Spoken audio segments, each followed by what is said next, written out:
Welcome to episode 2 of Inspect. My name is AJ. And I'm Les. This week we're just going to have a little recap of what we touched on in the last episode.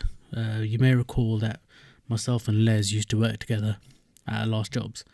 And back in November of 2016, we were both made redundant from that company.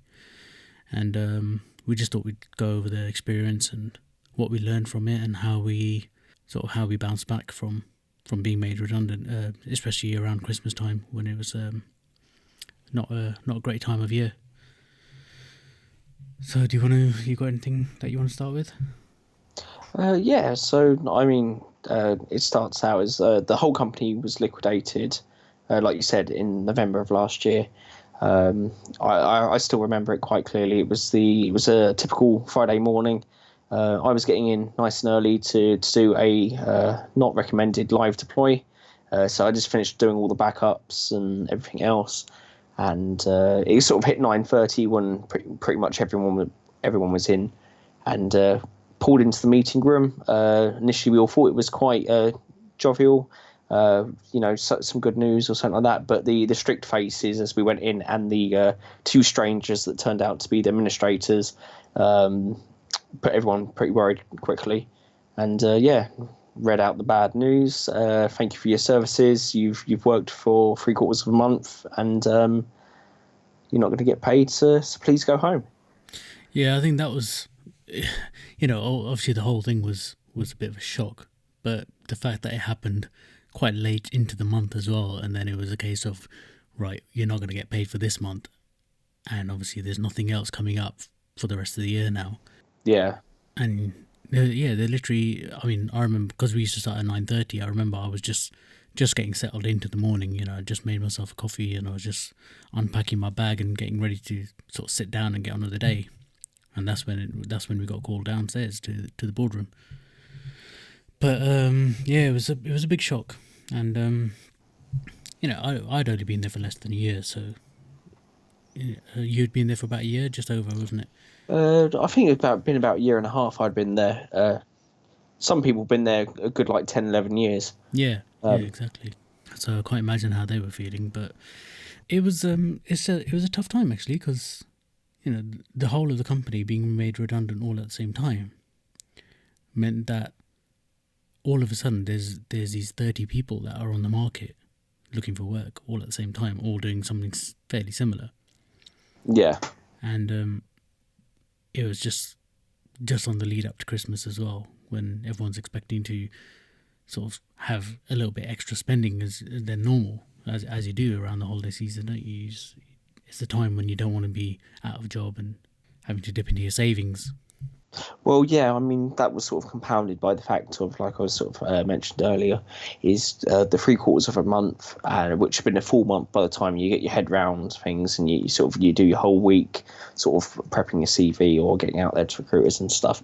But that month was pretty much lost. And then you've got once you do land a job, which could be in, a week, it could be in 2-3 weeks.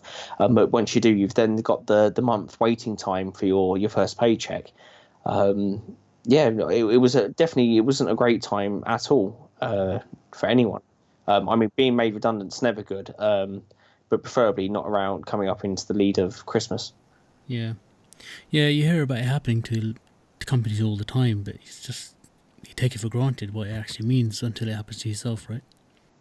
Yeah. That was the first time I've ever been made redundant. I suppose saying we got made redundant, while technically true, is a little bit of an injustice, because the whole company went into liquidation. Yeah, true. Yeah, it wasn't just that, the dev team or particular individuals. It was absolutely everyone, from managing directors downwards. But yeah, it's the first time it ever happened, and well, I've always been quite a glass is half full kind of guy. But for some people, you could just see it in their eyes. They were absolutely devastated. Mm-hmm. Yeah, so what did you do that day then? What was the first thing you did when you left the office? Well, the first thing I did was I panicked because of all my monitors and desk stands and keyboards and the hardware mission control that everyone used to call it in the corner, of getting that out the door and transporting it. I was getting lifts into the office at the time because my car was in the garage, and yeah, it just wasn't. That was my first concern. Is I don't want to have to leave my stuff here if the administrator's about to go around with sticky labels and go mine, mine, mine. Yeah. Yeah, well, I was quite fortunate in that way because that day I had a big bag on me because I had my gym bag on me. So obviously I had to skip the gym because I had to fill my bag with all this stuff that was in my desk that I'd accumulated over the course of the year or whatever I was there. And then the first thing I did was just go home and I just got straight into LinkedIn really and started messaging a few of the recruiters that I already had on my contacts list. But you were definitely more productive than me. I sort of I had one of our colleagues help me sort of pack up all of the stuff. We got it into the car. We left the office about 12:30. And I think by then a couple of the guys that went out for the coffee had gone over we had a pub across the road. So they were in there, so we went to join them. And until about 1:30, 2:30 in the morning, that was me done. So I woke up in the morning with a splitting headache, hangover, and had to tell the missus that I didn't have a job. And at the time, we were expecting twins in 2 months. Yeah, I bet she took that well. Yeah, she was not the calmest one. I was probably the calmest one there, but I think that was probably due to the hangover. No, I did the complete opposite. I thought I treated it a bit more like a what's the word? Not opportunity, like a I can't think of it anyway.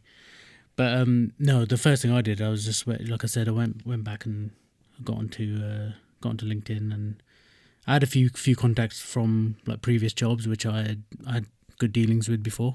A couple of recruiters, I got on, sent the message to them. But word got out really quick actually. Within about 2 hours, I was getting calls from recruiters, who had heard about the company going into liquidation. That's pretty quick. Yeah, so obviously the recruiters really do talk to each other, and the word got out really quick, in fact. So I actually got quite a lot of calls that first day, which was quite handy. And it wasn't that long actually until I found another role. I think it was only about a week or 10 days before another role had been sort of confirmed. But like you said earlier about, it's not just the lack of sort of wage for that month. I didn't actually start until the new year then. Ouch, yeah. So it was, in total, it was about November, December and January, so 3 months of sort of no income, which obviously meant that you had to sort of dip into your savings and all your sort of rainy day money, whatever you've got. Yeah, I think that's probably what comes to the first major learning or experience of this situation. And it's not just for developers, it's pretty much for everyone, is to always have that rainy day fund. I built up quite a nice nest egg just in case anything like this happened. It's proof of the pudding of luckily I didn't suffer too much over that sort of time span because of it. Yeah, definitely. That's definitely what I've taken away from it as well, that the importance of just keeping enough aside to cover your regular expenses for a couple of months if the worst does happen. Yes, definitely. I would say at least 2-3 months you need to be able to cover that just in case. And it's not just in redundancy; it's like any major bill or anything that comes out. But I know this comes in. It's almost common sense, but it's quite easy to go, oh, I will never need that, or I'll be fine, or all that sort of stuff. But when it's more of like an insurance without actually having to pay for it per month. Yeah, exactly. So what was your? Did you deal with any recruiters after that? So I dealt with a lot of recruiters. May need to keep my options open, but I remember that Saturday morning being terribly hungover and pacing around in the living room, and basically working myself up into like a zealotous state of how much of an opportunity this was. So for years, I've been moaning about digital agencies, the inefficiencies, the basic like. Oh, you could do it better. I could do it better. I could do it better. That sort of stuff, and taking this is sort of an opportunity to put my money where my mouth was, and to go out and either do it better or to say fair play, I was wrong, hold my hands up, and stop having an opinion on the matter. So although I got a lot of recruiters got into contact and stuff, and I did do a few phone interviews, went into a few interviews and stuff.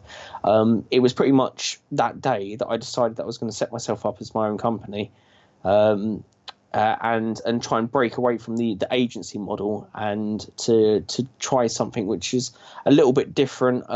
Unfortunately, I found out via LinkedIn and the stuff that a fair few other people were doing it as well. It's a model called the Hollywood model, based off the Ocean's 11's film type. But yeah, I thought at the time I was being unique and different, and I still stand by that decision, and it's worked really well so far. But yeah. Okay, so your company's going okay, yeah? What's your company called? So I ended up calling my company Code Octopus. It's a legacy name. I initially, a couple of years ago, I set up a company with a technical director of another company, and we did really well. But unfortunately, his mum got quite sick, and he had to return to Brazil, where he came from, to look after her. So that was called Octopus Tree. So when I had this chance again, I was like, okay, cool. I'm going to use the same name. I spoke to him. He got his permission, all that sort of stuff. But someone else had taken it by then. And yeah, the name just sort of devolved from there. It's like anything. It's like all variables or all programming. The hardest thing is naming something. So I decided to go with something and just stick with it. It's not the worst name, it's not the best name, but I like it, and it means something to me, and I suppose that's what really matters. Yeah. Okay. So when you were sort of dealing with recruiters, I mean, my previous experience and all that sort of stuff is I've got a few favourite recruiters, or ones that I enjoy. And funny enough, actually, one of them has got me all of my jobs since I started working in the industry. But I don't really engage with other people. I've picked them. They're nice. They're honest with me. They don't try and mess around. Have you done that, or do you try the more scatterduck kind of approach? No, what I do is if I've been placed in a role by a recruiter and then I'm moving on, I do tend to get in touch with the same one again, and just let them, if I've had a good experience from someone else in the past, I will approach those people first and just see if they're still covering the same sort of areas and same job roles and etc. And then if they've got anything, then I'll pursue that first. If they haven't, then I'll maybe ask them to recommend someone. But I've found that as soon as you sort of make it a little bit obvious, especially on LinkedIn, that you are looking for work, the recruiters just come flooding to you anyway. Yeah. And I don't know if this is exactly how LinkedIn works, but this is my sort of assumption, is that when you have a LinkedIn premium account, it basically puts you in a different state, like as an active job seeker. And I think that people who are recruiters, who have a recruiter account on LinkedIn, can probably see that you're someone who's actively looking for work. And so when they're searching for candidates, you probably appear a lot higher, because that's what I did. I paid for a premium account. Well, they had a promotion on, which was handy. The first month was free. So I signed up for the premium account, got it free for 30 days. And I noticed that as soon as I did switch it to premium, I had loads of recruiters automatically contacting me. And they just knew that I was actively looking. So I must have flagged up on their side somehow. Yeah, I mean, there's quite complicated algorithms behind LinkedIn, only from the articles and stuff I've been reading.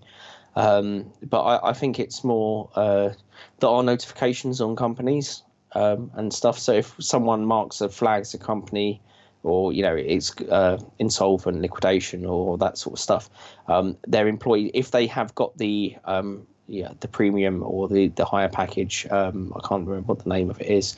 But if they have got that, they can start targeting people quite effectively. So whether you've got a premium one or a normal one, the LinkedIn or the sort of parts of it are quite good. Or the algorithms to show people what's going on. But that's purely from what I've read. I've not been able to see the source code, and I would give my left pinky to have a look because it's quite interests me. But it's not something I've really dug into. Yeah, it'd be interesting to know how it works. I mean, if anyone's listening and they've got any insight, it'd be, feel free to get in touch and let us know what's going on in the background, because it's quite interesting the way it works.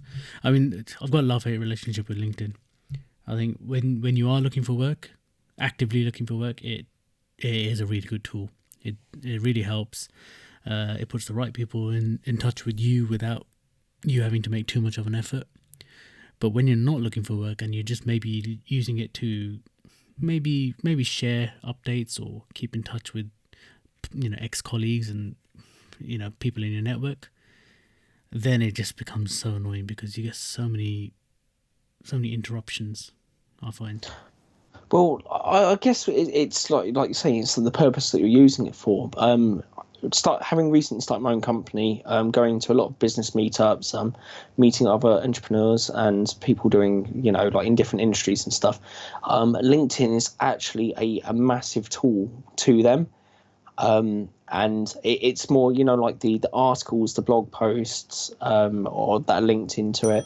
But what it's being used for and stuff is huge beyond the whole business to client sort of approach, or business to customer.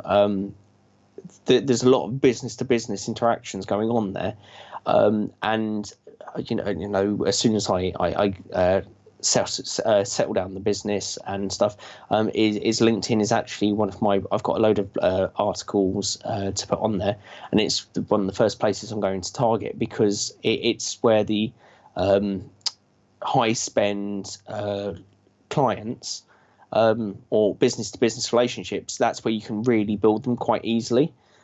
So yeah, I suppose it's what you're using it for. For absolute years, I've had a LinkedIn account, but it's been passive. I've never actually used it to get a job once. But every day I get 3 or 4 recruiters email me saying, "Oh, this person's looking for an Episerver." I mean, I'm actually looking at my emails now. There's an Episerver contract, Sitecore contract. There's all these different bits that could be interesting, but and it's got prices and day rates and all this sort of stuff going on. But it's quite useful to gauge and see where the market's going. I mean, I've definitely noticed like a trend going more towards Umbraco and Sitecore in the last couple of months, I suppose. Whereas the beginning of last year, there was a lot of Episerver ones, but Episerver were stupidly priced. So you're looking at like 600 to 800 a day, where everywhere else it was quite lower. Okay, but there you go. I mean, straight away you can use it to analyze the market passively. Yeah, that's actually one of the reasons why I keep my LinkedIn sort of in a not in an actively seeking state, but I keep it up to date and I keep my notifications on, because even though I do get emails through from recruiters, I ignore 99% of them. But the ones that I do every now and then read, it's just a good indication of what's going on in the industry, what are the latest trends, what are the latest sort of contractor going rates, and for my sort of role, what's a good market rate as a permanent employee and as a contractor, because you just never know when you're going to need that information, right? As we found out last year. Yeah, definitely. I mean, on that sort of topic is, an important fact, or one of the other learnings was for some people, was the importance of keeping like the CV up to date or relatively handy. Yeah, true. Yeah. I know that some of the guys that used to work with us, because they were there for so long, sort of 8 to 10 years, they pretty much didn't even have a CV because this was one of their first jobs. When they first started their career in this industry. But as someone who's moved around in a few jobs in the last 4 or 5 years, my CV was fairly up to date anyway. So, and I tend to keep it up to date because just as a record, because I kind of forget what I've been doing in my job after a while. I just keep a record of things that I've, like, key skills that I've picked up along the way. I'll just jot them down in my CV, and then if I ever need to actually apply for a job, then I will just tidy up those notes and make them read a bit better. Yeah, but definitely important to keep a CV up to date. It's a shame that we still have to resort to having these paper CVs where we're sort of selling all of our achievements. But I don't know, I just find it a bit archaic the way it all works. But because I don't really contribute to many open source projects or anything like that, and it's the CV is obviously the best way for me personally to get across what my skill set is. Yeah. I mean, like you're saying, it is a little bit archaic, and especially when we have so many better ways of displaying what we're capable of, where we've been, what we've done. But then again, I suppose the opposite side of it is a lot of the time, most of the projects that I've worked on that I'm most proud of, I can't tell anyone about legally. I've got NDAs and all this sort of stuff signed, which stops me from actually, I suppose it's showboating, but my skill sets and what I can do.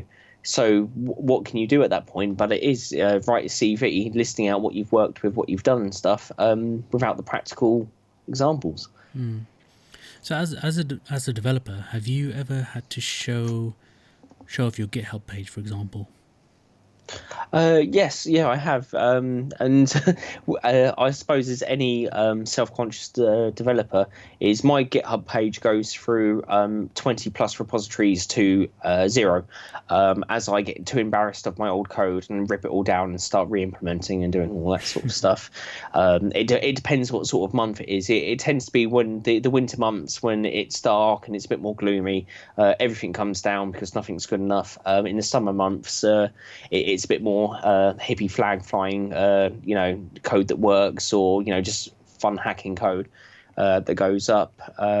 Recently, actually, I've made a shift and moved towards TFS Online, which kind of puts a slight block on that. GitHub is so much more easier to see. Everyone pretty much uses it as a sharing collaboration tool. I don't know about your experiences on that, AJ. I've only really got into GitHub in the last 6 months or so. I never really had anything to really share on there before. But now, in the last 6 to 12 months, I suppose, I've been experimenting more with sort of smaller projects and just which I've just been putting on GitHub and using it as more of a social network. But the main reason I go on GitHub is to just see what other people are doing and get ideas. But I mean, I haven't got many repositories, and it's not like I've got, thousands and thousands of stars and people forking on my projects. It's just a place for me to store my code, really. It's a nice clean interface. I like the way it works. Yeah.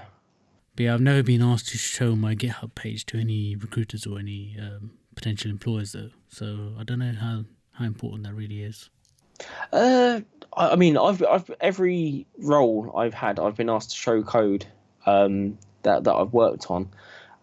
It was quite hard in the early days, and normally revolved around saying, okay, I can't do that, but I can do sort of a coding interview and that sort of stuff. Because in the early days I was working for companies and I can't show code that isn't legally mine. But yeah, I suppose it may be a slight difference between front and back end. I find actually that one of the more the better sort of approach that I've had, or the one that's yielded more results, has been that instead of like providing code, I've asked that can they provide code for me to analyze and review, because one, that shows how you see code at your thought process and all that sort of stuff. But an interview isn't one way; it's both ways. And if they haven't got code they're happy to share, to show to potential employees, for whatever reason, are you really going to be happy working on them code bases? That's actually really interesting. That's It's quite good actually. I think one of the most sort of interesting pre-interview tests that I've ever had from an employer was I was given a piece of minified JavaScript, and it was all working. So I was given an HTML file, which was pulling in that JavaScript, and it was just doing something simple. It was like a tooltip on a hover. There was a hover state, and the test was to unminify that JavaScript, which is easy because you could just run that through a code like a beautifier or something like a code formatter. But then what you have to do is, because all the variables had been renamed to single letters, you have to then go and rename all those to more meaningful variables to make it a readable for a developer. Yeah. And obviously you have to make it still work in the end. So, and those variables and functions needed to be given names which are relevant to what they're actually doing. Was as it was JavaScript when it was minified, was because of the closures and the scope, you couldn't just do a find or replace on say A, for example? No, you can do that, because obviously A would exist as a variable name, but then it could also exist as an argument for a function, or it could exist as a scoped variable. Yeah. So you had to really go through it sort of line by line and be quite careful, and not necessarily from top to bottom, but you had to sort of start from one place and then see, okay, so this function is doing, I kind of work out what this function is doing, what might be calling this function, and then you had to go and find maybe somewhere else in the code that might be calling that function. Yeah, that makes sense. And then, maybe give them temporary names, make sure that they still work, and then go back and then just rename them to what they're actually doing. It was a really good test, and I think if more interviews were like that, I think it would make the job feel a bit more worthwhile as well. Like, you've really been challenged, and it will give you a bit more of an idea of what the sort of work that you might actually be doing in a job. Yeah. Well, I mean, it's completely opposite to the coding tests, which are pretty much, in my mind, pointless. I mean, I've done some interview exams which are basically testing your knowledge of syntax, and especially the ones that are multiple choice, which have like different API calls, different, it's slightly different things, or asking about multi-threaded processes and how to safeguard and all that sort of stuff. But that information, or when you're doing it on the job, it's like I would challenge any developer or modern developer out there to say that they don't use Stack Overflow, extra resources, books, all this sort of stuff for pretty much each problem that they haven't resolved a couple of times. Because our job's all about learning. It's not necessarily about knowing the syntax inside and out. It's it's a progressive enhancement of what you're doing. And those sort of interviews, I've never actually gone to a secondary interview of those of my own discretion, because if people are asking those sort of questions, it's not a company that I want to work for.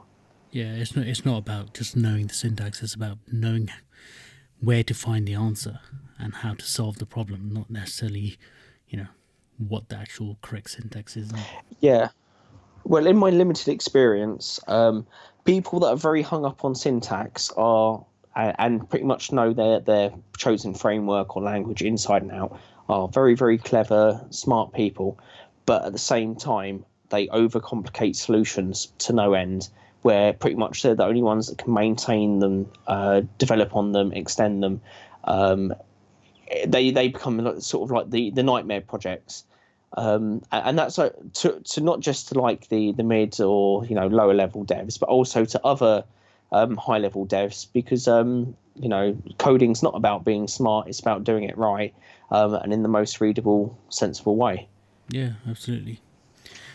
All right, so if we just sort of go full cycle and just get back to the initial topic about the redundancy, what would you say is the biggest thing that you learned from the whole experience then? I suppose it's following the Boy Scouts. Always be prepared. As we touched on the rainy day fund. But the biggest thing I've learned is just to look at everything as an opportunity. It's that it's very optimistic, and it's that the glass is half full and all that sort of stuff.